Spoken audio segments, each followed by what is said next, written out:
Hi guys, Joe here with Inkilo Ink, and it's finally time to showcase all the cards for Super Chef Cook-Off. Now, I'm not entirely sure why it's taken me this long, but I'm here now, and it's the thought that counts, right? Now there's a lot of cards to go over, and I don't want this video to take forever, so let's get right into it.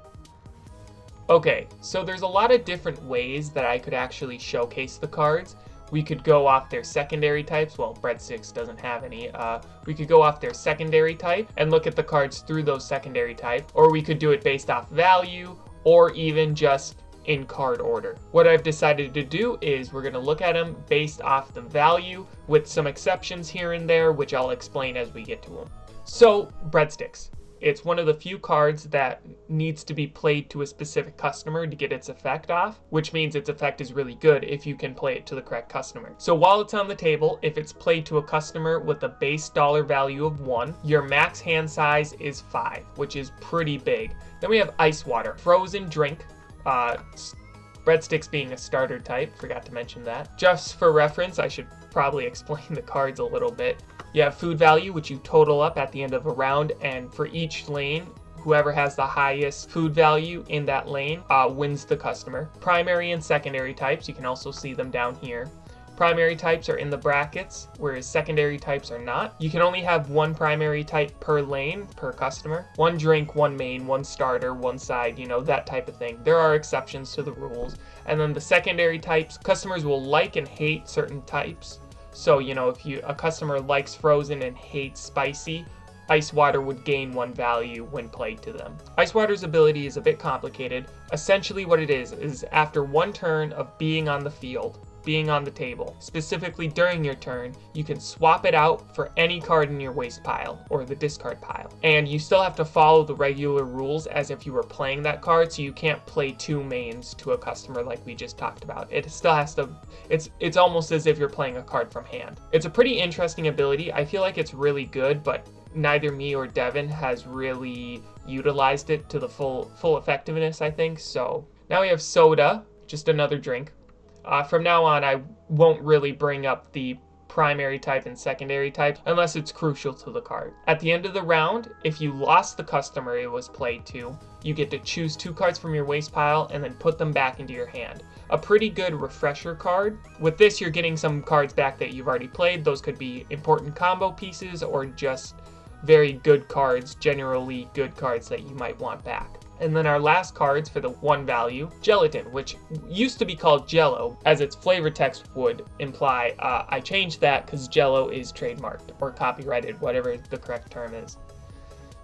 So Gelatin, when played, you get to swap the customer in the lane it's played with any other customer from another lane. And then when the customers swap, any food cards that wouldn't be able to be played to them are removed and sent to the owner's waste pile. So it's a disruptive card that can really mess and hinder your opponent's strategies or get you just a very important win. All of the 1s and 2 value food cards are practically utility cards. Of course, roasted peanuts.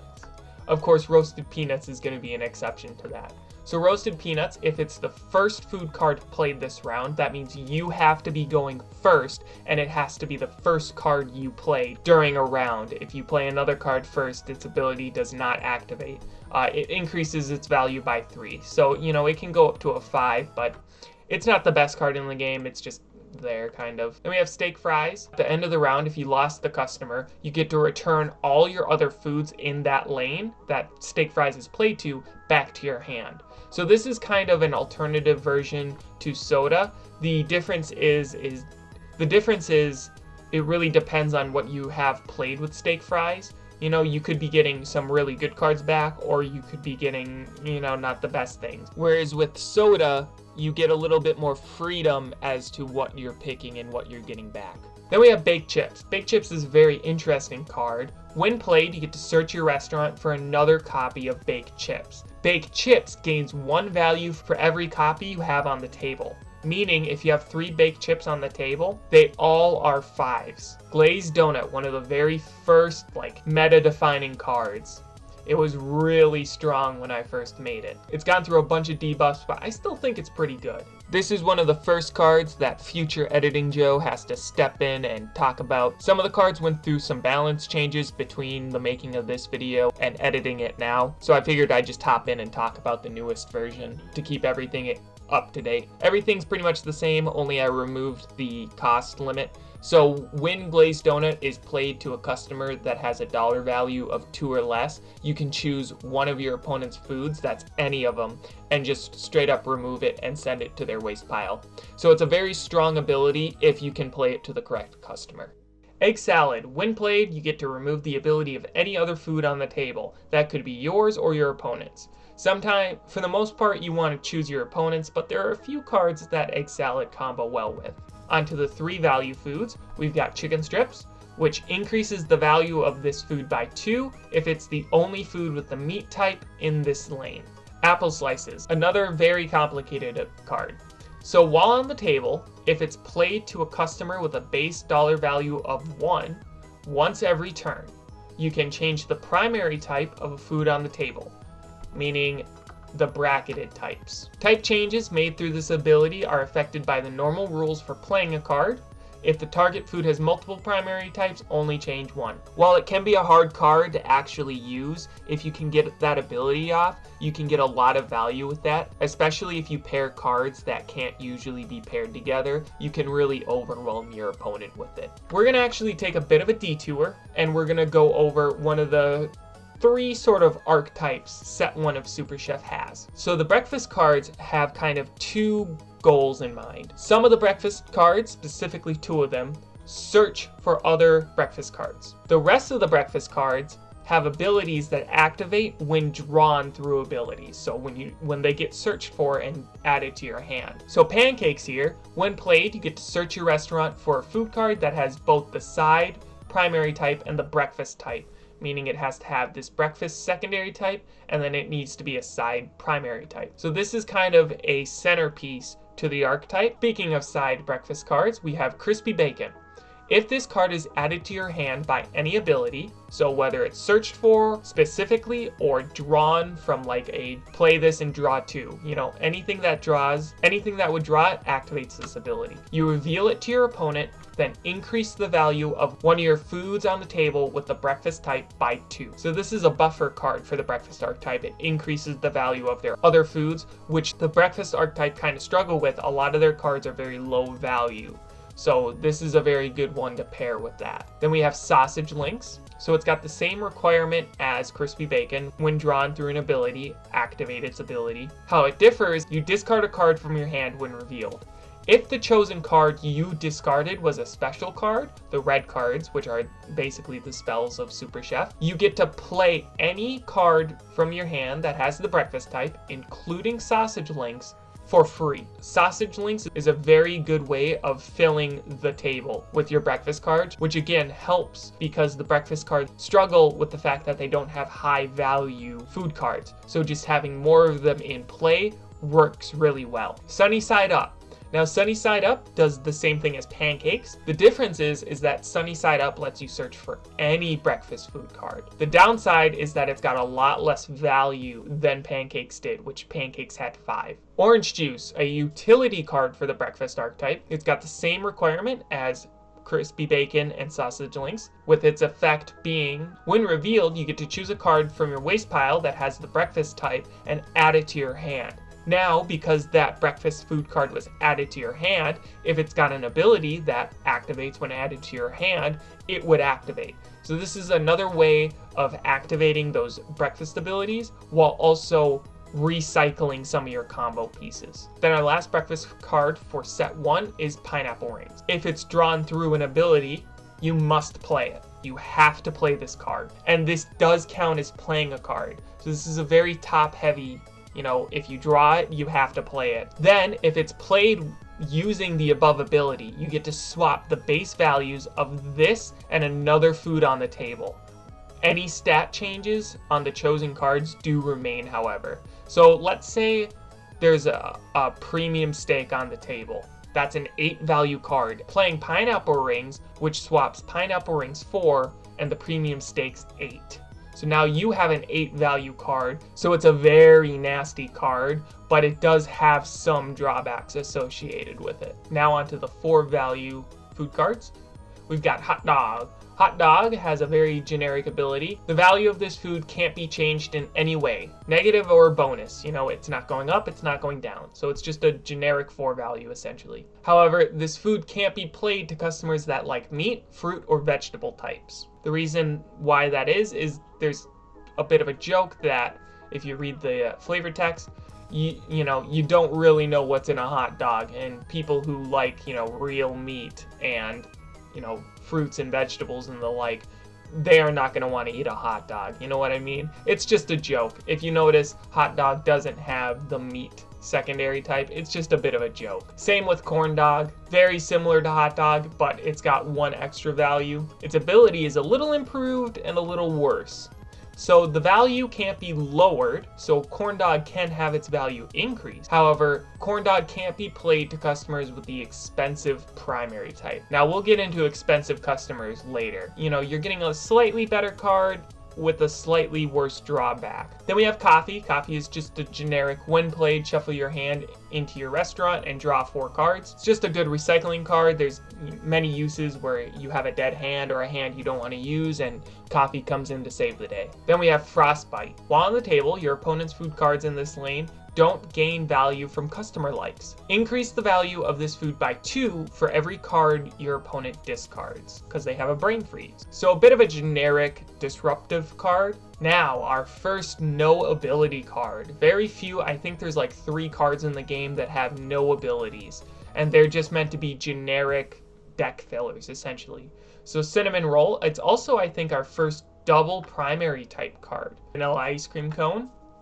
While on the table, if the customer in this lane has a base dollar value of 2 or less, for every special card you play, you get to lower the value of an opponent's food on the table by 1. The next card that I'll be showing is Strawberry Sundae. Both these cards have similar abilities. Strawberry Sundae, for every special card your opponent plays, you get to draw a card while your opponent shuffles a card from their hand back into the restaurant. So these are 2 very similar abilities. One plays off your opponent, while the other one works based off what you play. Then we have Mashed Potatoes, a very good support and utility card, while also having a lot of value. So, Mashed Potatoes, while on the table, when your opponent discards a card from their hand or restaurant, you get to increase the value of all your other food cards in this lane by 1 for every card discarded. If you can find ways to force your opponent to discard cards, you're going to be getting a lot of value from this. Once again, we're taking a bit of a detour. Now we're going to be going over the spicy and alcohol cards. Now you might be curious why I'm pairing those 2 together, and I'll explain in a minute. So Chili Bowl, when played, discard 2 cards from your hand. If either card has an effect that activates when discarded, draw 2 cards. So at first glance, it might seem like this ability is detrimental, especially with how low its value is, but you'll see why this is very good and very important in a little bit. Curly Basket will be receiving an update. However, it's not changing anything, it's just rewording its ability to make more sense. It'll now say, during your turn, you can discard this card. If this card is discarded, increase the value of one of your foods on the table by 2. This change is really just to make it more direct and to the point. Curly Basket by itself is just a very generic, all-around useful card. It's a good card that can just be used in any deck. Then we have Pork Ribs, a very big, meaty card. While on the table, once per turn, you can discard the top card of your restaurant to stop your opponent from playing special cards next turn.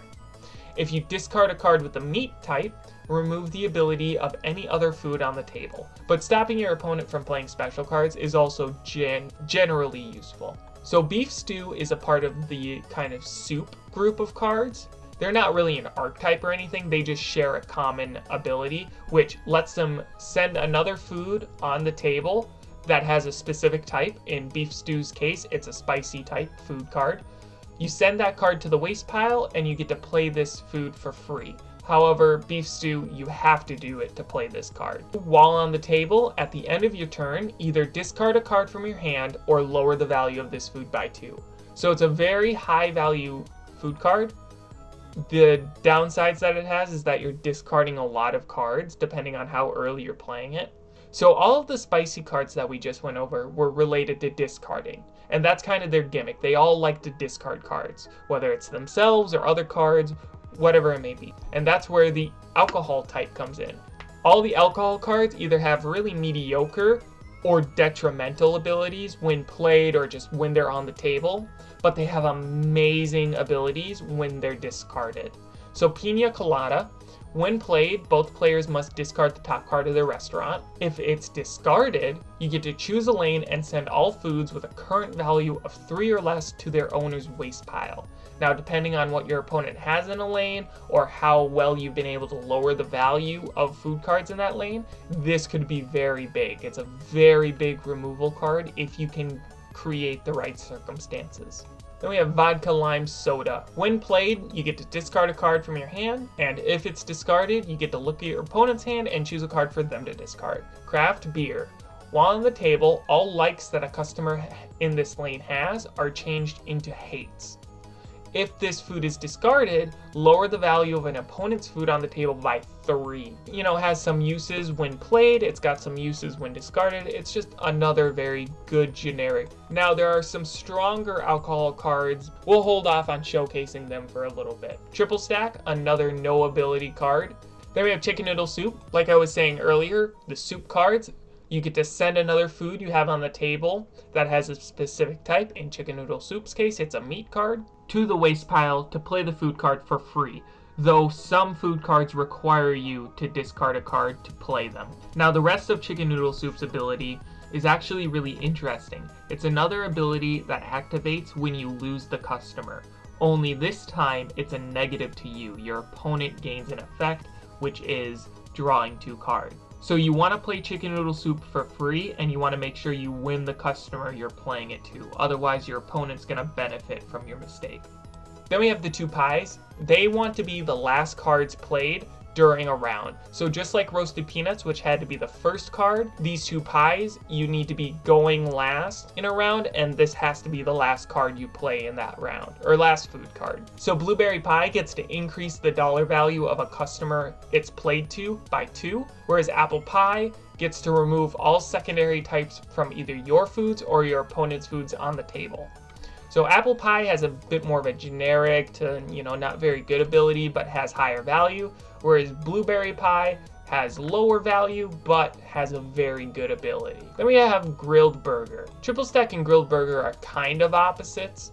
Grilled Burger only has 1 primary type and 2 secondaries, meaning it has more chances to have its value increased or decreased, whereas Triple Stack has the 2 primary types and then the 1 secondary type. So they're kind of opposites, but just to have a little bit more variety in terms of what you want to play and what you want to put in your deck to kind of fill it out or what you need. However, if you're willing to deal with the complicated ability, you can gain 1 value for the exact same typings with Double Decker Club. If this is the only food you have on the table that has the meat type, by the end of the round, you get to increase the dollar value of all customers by 1. However, you gotta lower the value of this food by 2 if your opponent has a food with meat type in this lane. It's pretty easy to lower the value of Double Decker Club and to accidentally play something that cancels out its ability. But if you do get that ability off and you're in a very good position and you win all 3 customers, or hell, even 2 of them, you can get a lot of extra value with that ability. Moving on, we've got Root Beer Float. So just like the others, just like Soup and Stew, you have to send a food on the table to the waste pile to play this one. In this case, a food card that has the dessert or drink primary type, and it's got the ability that reads any effect that would lower the value of this food increases it instead. You really don't have to worry about your opponent lowering its value, which is very nice. Okay, we're reaching the end of the food cards, and this is a 40-minute video already, so I'm either gonna have to split this video up or do some crazy editing magic. So we're gonna look at the last archetype, which is the vegetable archetype. The vegetable cards benefit from having a lot of vegetable cards on the table. They usually increase their values in one way or another. So we're gonna start with Corn on the Cob. It's just got no ability, it's just meant to be a generic card that could be really used in any deck. However, it really works in vegetable deck. Then we have Classic Salad, kind of a centerpiece, or one of the centerpieces at least. So classic salad, when played, you get to increase the value of classic salad by 2 for every other vegetable food you have in the lane. So if you have 2 other vegetables, when you play classic salad, it goes from a 2 to a 6, which is pretty big. Then we have healthy platter, which is one of the very few defense-oriented cards in Super Chef. While on the table, all your other foods with the vegetable type in the lane aren't affected by special cards played by your opponent. So this is one of, if not the only card that protects your other food cards, specifically your vegetable cards, from your opponent's special cards. Onion rings, another kind of generic vegetable card. It's got a very unique ability, however, that if it's sent to your waste pile by any card ability, you can actually return it back to your hand. We've gone over some cards that like to send certain cards to the waste pile to do things, and Onion Rings is good because you'll just get that back into your hand. And unlike Curly Basket, where you only ever want to discard it, you almost never want to play Curly Basket, Onion Rings, playing it isn't going to be the end of the world because it does have a very decent 4 value. Then we have Wild Rice Soup, another centerpiece for the vegetable archetype. So it's got the soup basic ability, and its chosen card is a vegetable. You get to add the base value of the discarded food card to Wild Rice Soup. So let's say you discard a corn on the cob. All of a sudden, Wild Rice Soup is a 7 value. Then we have Tomato Soup. It's very similar to Wild Rice Soup. You know, it's got 1 extra value. It's got a different primary type. However, its ability is more utility focused. When you discard a card, in this case it's a side primary type, so Onion Rings works both these soups. All your opponent's foods in the lane have their value lowered by 1. So unlike Wild Rice Soup, which is, getting mad buffs by discarding your other vegetables, Tomato Soup is lowering the value of your opponent. Then we have Garden Pizza Slice. While on the table, when your opponent plays a food card to this lane, you can discard a card from your hand or the top of your restaurant to increase the value of this food by 1. So Garden Pizza Slice can go up to an 8 value if played early enough and your opponent plays cards there. It also lets you discard cards, which is very important for Bloody Mary. Now, if it's played normally, you have to lower the dollar value of the customer in the lane by 1, which is not good. You don't want to do that. However, if it's discarded, you get to increase the value of all your other foods on the table that have vegetable type by 2. Now onto the massive 8 value food cards. Starting off with Premium Steak, lower the value of all your other foods you have in this lane by 2. So you really don't want to play other food cards to Premium Steak. If this food is discarded, increase the dollar value of a customer you have already won that doesn't have the expensive primary type by 2. Premium Steak is an all-around great card. Pizza Supreme. While on the table, you can't play any special cards. That's a pretty laid-back restriction. There's a different downside, however. It's got 2 primary types, so it's pretty hard to play Pizza Supreme depending on when you want to play it. Consider how long you want to hold off on Pizza Supreme so that you could still play special cards until you don't really need to. That if it's the last food card played this round, you can choose 2 special cards from your waste pile, reveal them to your opponent, then shuffle them into your restaurant. So Pizza Supreme is probably the most forgiving high value food card in the game, but it's also kind of the hardest one to get the most value out of it. Then the last food card, Red Wine. Now there's a lot to go over. In fact, there's so much that it's the only food card to not have flavor text. I had to remove it because the ability is so complicated. When played, lower the dollar value of a customer you have won that doesn't have the expensive primary type by 1. So that's if you play it. If you play it, your customers are losing value. You don't want to play Red Wine. Red Wine can't be played if you only have customers with the expensive primary type or no customers at all. So you have to have generic dollar value customers to play Red Wine. If it's discarded, however, change a customer you have already won with the expensive primary type from a ×2 to a ×3. Now that is massive, right? So expensive customers, instead of giving you a flat dollar value, they double one of your other customers. So a 4 goes to an 8. All of a sudden, it's instead of a ×2, a ×3, so a 4 goes to a 12. Absolutely massive. So for the special cards, which are kind of the spell cards for Super Chef, they're just instant effects, we'll just be going in numerical order. So napkin and silverware increases the dollar value of a customer on the table by 1. Menu, you get to search your restaurant for any food card. You reveal the chosen card to your opponent, then add it to your hand. You can't play the chosen card until your next turn, and you shuffle your restaurant after. Just a very good card that lets you search for food cards specifically. You know, you could search for combo pieces or just a high value card to win you a round. Sharp knives, you choose 2 foods on the table and lower both of their values by 1. You can choose your own food cards, so if there's any reason that would benefit you, don't let it stop you. Spice Rack lets you change the primary type of any food on the table. Type changes made through this ability are affected by the normal rules for playing a card, and then if the target food has multiple primary types, you only change 1. Toaster, this card specifically works with the breakfast food cards and lets you reveal a food card from your hand with the breakfast type, lets you activate any abilities as if you had just drawn it through a card ability.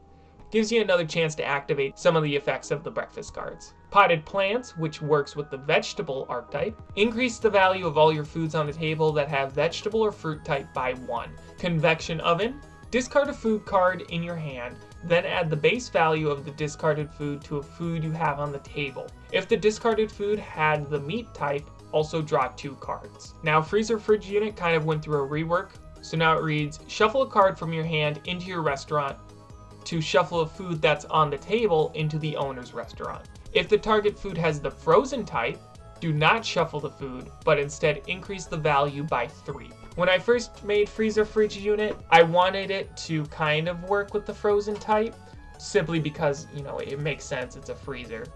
I just couldn't really figure out how to do it, but, you know, I eventually did. Then we have takeout box. Draw a new customer card and swap it with a customer that's already on the table. Then you shuffle the old customer card back into the customer deck.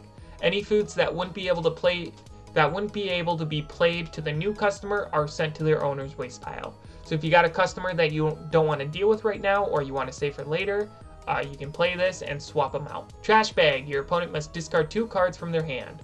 Very generic, works with some of the food cards we looked at a little while ago. Now the customers are what you're going to be competing for in Super Chef. They have a dollar value, which at the end of the game, whoever has the highest dollar value wins. They've got likes and hates. Food cards played to these customers gain or lose value based on these likes and hates.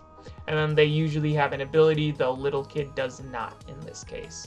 Delivery driver doesn't like anything. And if you win this customer, choose 4 cards from your waste pile, then place them on top of your restaurant in any order. So delivery driver is a kind of recycler or rejuvenator card. It lets you get back those, you know, important combo pieces or just generic good cards that you really want to use again. And then we've got snacker. You can play 2 food cards with the starter or side primary types to this customer. Increase the value of foods in this lane with the starter or side primary types by 3. So this is kind of an alternative version to Glutton, which we'll see later on. Moving on to the 2s, we've got Average Joe, which has no ability. Vegetarian. While on the table, once per turn, you can discard a card from your hand to search your restaurant for a food card that has the vegetable or fruit type. Then reveal it to your opponent and add it to your hand. Shuffle your restaurant after. So as you would expect, Vegetarian kind of works with the vegetable archetype. Daredevil. If you win this customer with at least 2 food cards played in this lane, increase the dollar value by 1. So Daredevil can go to a 3 as long as you play 2 food cards to him. If both players have played 3 food cards in this lane, increase the dollar value of this customer by 2 instead. So if both you and your opponent have 3 food cards because you are vigorously competing for this customer, you get $4 value instead. Been a while since Future Me had to step in, so we've got Indecisive Geezer. While on the table once per turn, you can discard a card from your hand to move a food in this lane to a different lane, while still following the regular rules for playing a card. It used to be that you would shuffle a card from your hand and then you could move any food on the table to any other lane, which just made it super overpowered and incredibly hard to counter if you weren't going last. So with these few changes, it just makes it a little easier to work around and work against Indecisive Geezer. Then we have the Early Bird and the Night Owl. They're opposites. If they're a part of the first round for Early Bird or the last round for Night Owl, their dollar value increases by 2. It's very chance-based whether or not Early Bird and Night Owl will get that added bonus. I should say that the higher value customer cards are usually harder to win than the lower value ones. Gambler. If you win this customer with a total food value of 7 or 14, increase the dollar value of this customer by 3. So if you have specifically 7 or 14 total food value, Gambler is worth a lot more. So you got to really strategize when playing with Gambler. Businessman. He's got no ability, and I just want to quickly say, I had to fix his name. I had the S and the I swapped, but like, look at it. You don't say busyness man, right? You say businessman, right? Which is like B-I-Z-N-E-S.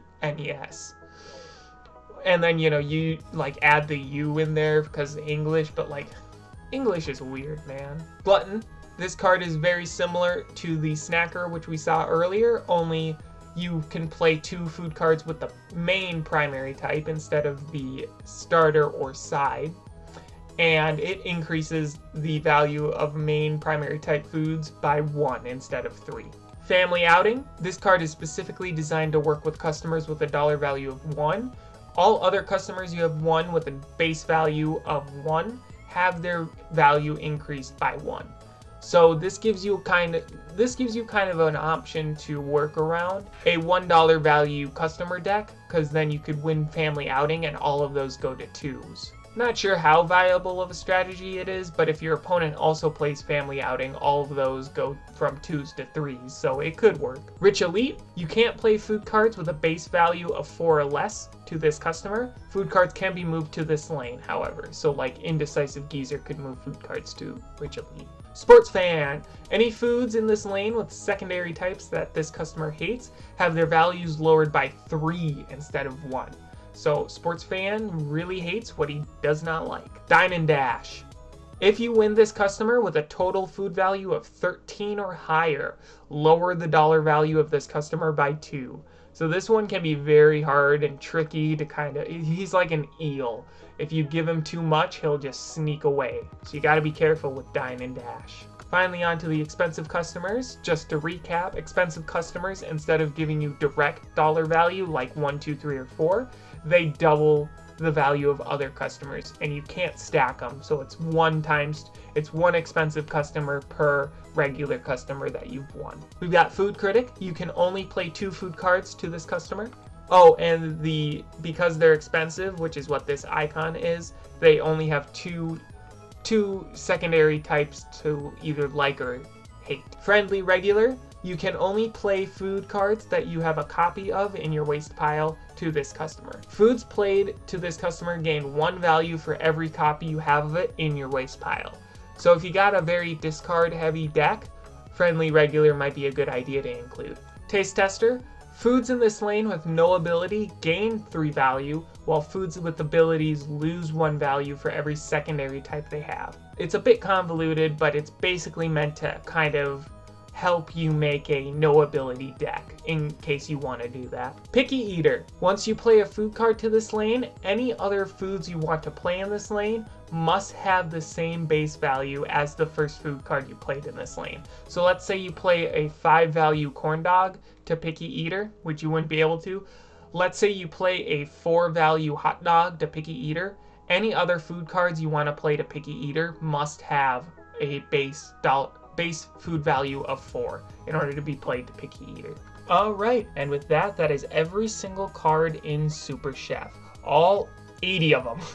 It took me an hour and 15 minutes to go over 80 cards.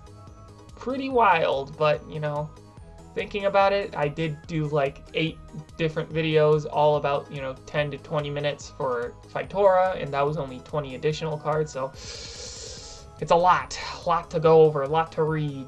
I was hoping to make this 20 minutes. It's a little longer than 20 minutes though. I'm not entirely sure how I'll end up, cutting this up. I'll have to cut it up some way, somehow. This might be a 3-parter, which, interesting. Anyways, I hope you guys enjoyed. I hope you guys are looking forward to more Super Chef. I'm kind of working on a different project, kind of not. It's kind of in the early stages. I want to do a bit of a devlog with it. I don't know, there's just some things I want to do. I'm planning on starting set 2 sometime around September, November this year. That range for when I'll start set 2, and then it'll probably take about 2 to 3 months to finish, and maybe 4 to kind of balance and get the cards feeling good to play with. So yeah, there is more Super Chef to come, but again, I'm kind of taking a bit of a break until about September, November before I start working on all that. So yeah, that's all I've got to say. Bit of a longer video, but is what it is. I hope you guys enjoyed. See you guys next time. Bye.